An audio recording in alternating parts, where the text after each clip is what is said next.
문학작품 속 처하고 싶지 않은 최악의 상황 월드컵 지금 시작합니다.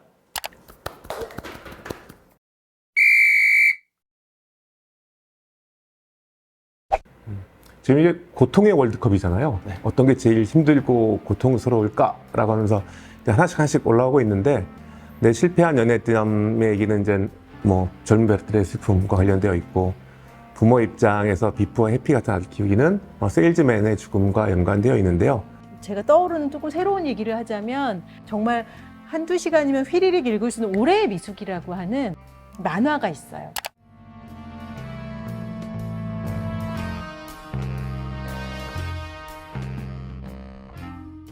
이제 좋은 이런 컨텐츠들이 많이 만들어지고 있는데, 그 올해의 미숙이라는 작품이 생각이 났어요. 미숙이가 자기가 살아가는 과정에서 이제 사춘기 성장기를 거치면서 불우했던 가정 환경이나 부모와의 관계에 대해서 친구한테 정말 마음속 바닥까지 다 얘기해줘.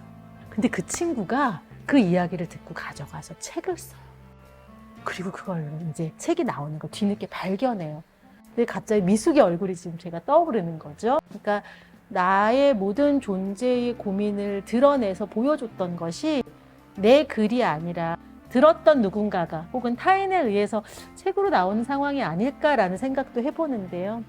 그럴 때 그것을 목격하는 원래 그 삶의 주인은 굉장히 참혹할 것 같다고 생각이 듭니다. 네, 그래서 저도 실패한 연애담이 책으로 나와서 베스트셀러가 되는 거 너무 싫을 것 같아요.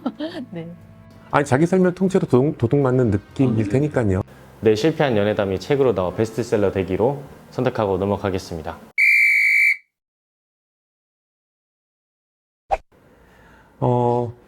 요즘 학생들하고 수업을 하다 보면은 어떤 소설 같은 경우는 영화화되어 있으면 그 영화를 보는 경우가 많이 있더라고요. 위대한 개츠비도 몇 년 전에 레오나르도 디카프리오가 주연한 영화가 됐기 때문에 많은 사람들 머릿속에서 개츠비 하면은 개츠비의 얼굴이 문자화돼서 떠오르는 게 아니라 디카프리오의 얼굴이 떠오를 것 같아요. 그래서 누군가에겐 저건 고통이 아니라 저건 가문의 영광이야 라고 생각할 수 있는 것 같은데요.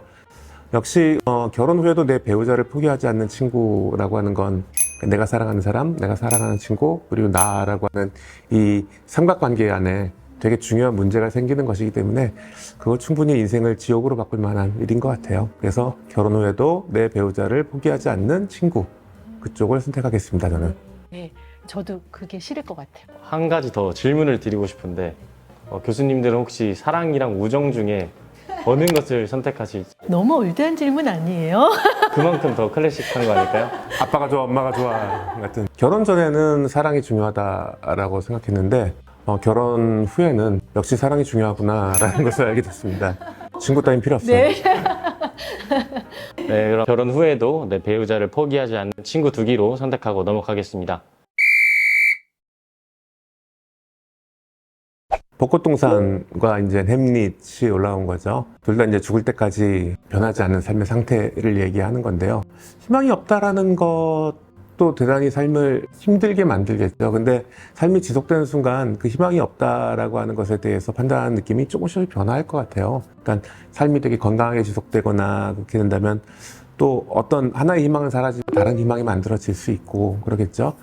죽을 때까지 귀신 보기 같은 경우는 자기가 이제 주체적으로 자기 삶에 개입할 수 있는 여지가 되게 적어지는 거고, 귀신이 계속적으로 개입하는 상황이니까 저 같은 경우는 아마 죽을 때까지 귀신 보기가 조금 더 고통스러울 것 같아요. 그리고 고통스러운 만큼 되게 삶이 스펙타클한 면도 있을 것 같아요.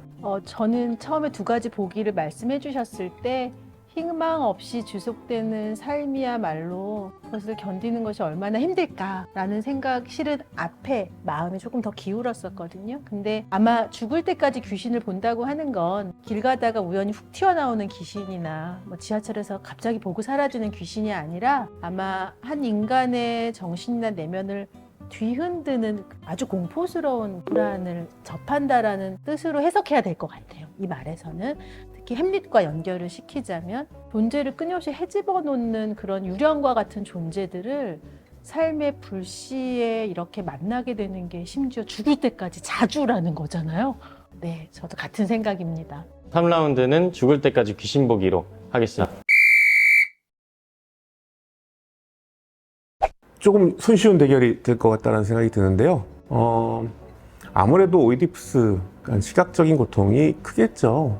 약간은 이제 개인적인 사심을 좀 넣자면 저는 저기에 사심이 오이디푸스라고 하는 작품에 대한 애정. 네, 이 오이디푸스 왕이죠. 소포클레스의 오이디푸스 왕이라고 하는 이 작품을 개인적으로는 더 이제 좋아해요. 이게 인간이 놓여 있는 어떤 상황을 훨씬 더 근본적으로 보여주고 있는 것 같은 생각이 들거든요. 그러니까 이제 눈을 정말 찔러서 앞이 보이지 않는다라고 하는 실제 액션이 뭐 희곡 속에서 연극 장면에서 나오기는 하지만 그 아무것도 보지 못하는 것이 내가 시력을 잃어서 앞에 어떤 것도 알아보지 못한다라는 의미도 있지만 어떤 것이 진실인지 아닌지 나는 더 이상 판단할 수 없는 상황을 실은 오이디푸스 왕에서는 얘기하죠. 정확한 분별을 할 수 없는 채로 살아가는 거잖아요. 그렇다면 저 삶은 너무 고통스럽지 않을까라는 생각이 들어서 저는 오이디푸스 왕을 선택하겠습니다. 죽을 때까지 아무것도 못 보기로 선택하도록 하겠습니다. 준결승 1라운드입니다. 유현 선생님 어떤 거 고르시겠어요? 네. 컨닝을 좀. 네, 죽을 때까지 귀신 보기입니다. 네. 저는 해결 가능성이라고 하는 관점에서 한번 생각해 봤는데요. 두 일이 내 삶에서 벌어졌을 때 무엇이 해결 가능할까라고 했을 때 베스트셀러와 실패한 연애담의 관계 속에서는 뭐 법적인 뭐 어떤 대응이라든지 아니면은 뭐 요즘에 흔히 하는 뭐 SNS 같은 거에 대한 대응이 있을 텐데 귀신 같은 경우는 쉬운 대응은 없을 것 같아요. 저걸 뭐 해결할 수 있는 방법도 없는 것 같고요. 그래서 저는 햄릿 선택하겠습니다. 네, 준결승 1라운드 죽을 때까지 귀신 보기로 선택하겠습니다. 네, 준결승 2라운드입니다. 결정하기가 점점 조금 더 쉬워지네요. 처음에는 막 다 힘든 상황처럼 보였는데 역시 죽을 때까지 아무것도 보지 못하는 상황이 훨씬 더 공포스럽거나 피하고 싶은 상황이라는 생각이 듭니다. 그렇죠. 내 배우자 그리고 내 신뢰를 어긴 친구와 나 사이 그런 상황에 처하면 우린 보통 그 문제를 해결하려고 애쓰거나 아니면은 많은 사람들이 봐도 못 본 척 하잖아요. 그러니까 외면하잖아요. 근데 외면이라고 하는 것은 내가 그걸 안 보고 다른 걸 보겠다 라는 건데 오이디푸스의 상황은 아무것도 못 보는 거기 때문에 외면이 없잖아요. 거기에는 그때는 내 삶을 둘러싼 많은 것들 사이에서 외면되는 것 같아요. 오이디푸스 왕의 고통이 더 클 것 같습니다. 그럼 준결승 2라운드는 죽을 때까지 아무것도 못 보기로 선택하고 넘어가겠습니다. 드디어 결승.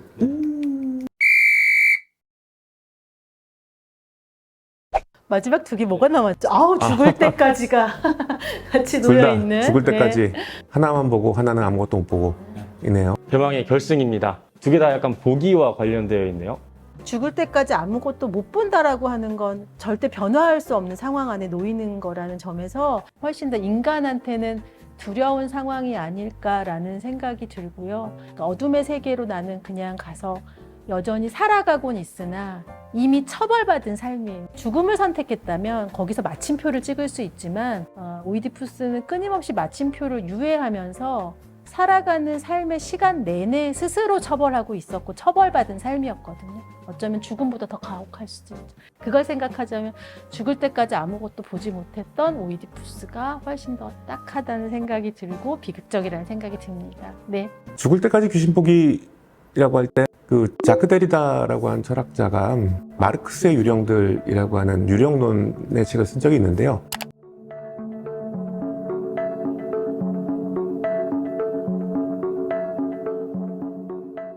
그 유령론의 시작이 햄릿에서부터 시작해요. 햄릿의 아버지가 이제 유령에 나오는 거죠. 그리고 시간의 이음새가 어긋나 있다라고 말하면서 이 유령이 그 속에서 등장한다라고 하는데 데리다는 그 책을 되게 멋있게 해석을 하는데 유령이 등장할 때 뭐가 어긋나 있다라는 거예요. 윤리나 도덕이나 상황이나 많은 것들이 어긋나 있을 때 붕괴된 지점에서 유령이 등장하고 있다. 그리고 유령은 우리에게 삶을 조금 더 정의롭고 윤리적으로 좀 더 나은 것으로 만들라고 요구한다라고 해요. 그러니까 유령이 나온다라는 건 그런 의미겠죠. 유령을 봐야 된다라고 하는 것. 아마 우리가 살아가는 과정도 뭔가를 계속 보는 거겠죠. 계속 끔찍한 것, 눈에 띄고 싶은 것, 뭐 이런 것들 보는 건데요. 결국 삶의 고통이 무엇이냐라고 말한다면 오히려 그러한 고통들을 외면하고 아무것도 보지 않고 그리고 아무것도 못 보는 척 사는 게 그 사람을 좀 더 안온하게 만들어줄지 모르지만 철학적이고 문학적인 상황 속에서는 그거야말로 살아있지만 살아있지 않은 상태가 되겠죠. 그래서 저는 죽을 때까지 아무것도 못 본다라고 하는 것, 오히려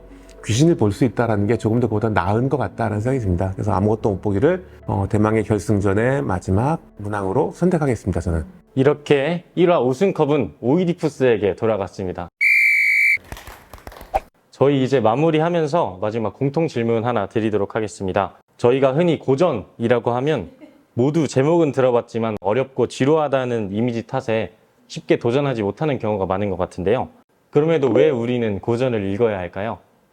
이제 그냥 저의 개인적인 최근에 이런 생각들을 담아서 조금 쉽게 얘기하자면 이 문학 안에 보여주는 인간들을 보면서 저는 최근에 어떤 공통점을 느끼냐면 매 순간 주저하고 있는 인간들을 보여주는구나. 근데 우리 매 순간 저 역시도 그렇고요. 목표를 향해서 혹은 매일매일의 삶의 의미들을 찾아서 열심히 우리 살고 있는 건 분명함에도 왜 나는 이렇게 주저하고 있지? 라는 생각들을 자주 하는데 그게 우리 모두의 공통적인 존재 조건이라는 생각도 들고요. 그래서 고전 읽으시면 나와 똑같이 주저하고 있는 인간들을 만납니다. 그런 걸 확인할 때 또 얻는 힘이 있어요.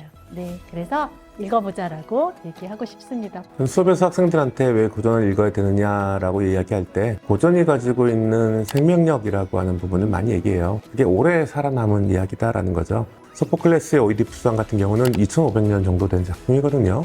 근데 그거는 2500년 동안 사람들이 읽은 거고요. 그리고 앞으로도 사람들이 읽을 확률이 아주 높죠. 100년 후에도 200년 후에도 사람들이 읽을 거예요. 근데 고전은 그렇게 말하자면, 다시 말하자면 과거의 책인 동시에 유명한 책인 동시에 미래의 책이기도 하죠. 우리가 미래를 어떻게 예측할 수 있는가라고 생각할 때 오랫동안 살아남은 이야기 속에는 미래가 담겨져 있는 것 같아요. 그래서 고전은 앞으로 그 읽는 사람보다 더 오래 살아남을 이야기이기 때문에 어쩌면 우리 삶에서 얻을 수 있는 미래의 책이다라고 말씀드리고 싶습니다. 문학 박사 두 분과 함께 이렇게 여러 작품들 관련해서 재미있는 이야기 나눠봤는데요. 오늘 너무 유익한 시간이었던 것 같습니다. 교수님들은 오늘 하루 어떠셨나요? 오늘 하루요? 네, 오늘 이 시간. 예, 저도 즐거웠습니다. 물론 문학작품 속의 고통이라고 하는 것 되게 슬프고 마음 아프지만 한편으로는 그런 문학적 작품이 우리가 쓰여지고 계속 살아남고 있는 건 그 고통을 간접 체험하고 적어도 내 삶에 그런 고통은 없었으면 좋겠다라고 하는 거잖아요. 그래서 어쩌면 그 고통은 우리 삶에서의 고통을 좀 되도록이면 피해야 되지만 문학 작품 속에서의 고통은 더 눈을 크게 뜨고 좀 봐야 되는 부분인 것 같아요. 그래서 오늘 16개의 상황들을 놓고 쭉 얘기를 했는데 충분히 의미가 있었다라고 생각합니다. 네. 전 이제 강의할 때 우리 학생들하고 이 인물에게 공감할 수 있어? 혹은 이 삶의 파국의 지점에서 혹시 같이 그게 느껴져? 라고 늘 이런 식의 질문을 많이 했는데 제가 오늘 배우고 가요. 오히려 고통이나 그런 파국을 이해하는 방식은 너는 어떨 때 길을 쓰고 피하고 싶니? 라는 질문을 함으로써 역으로 비극의 깊이에 대해서 더 많이 얘기할 수도 있겠구나. 그래서 강의 시간에 이런 방식의 질문, 이런 식의 토론 수업 시간에 적용해볼까? 라는 생각도 합니다. 그래서 좋은 아이디어를 제가 교수법에 적용해보고자 얻어가겠습니다. 네. 다르마 칼리지 교수님들과 함께하는 닥터스컵. 저희가 오늘 준비한 시간은 여기까지입니다. 시청해주셔서 감사합니다. 예, 수고하셨습니다.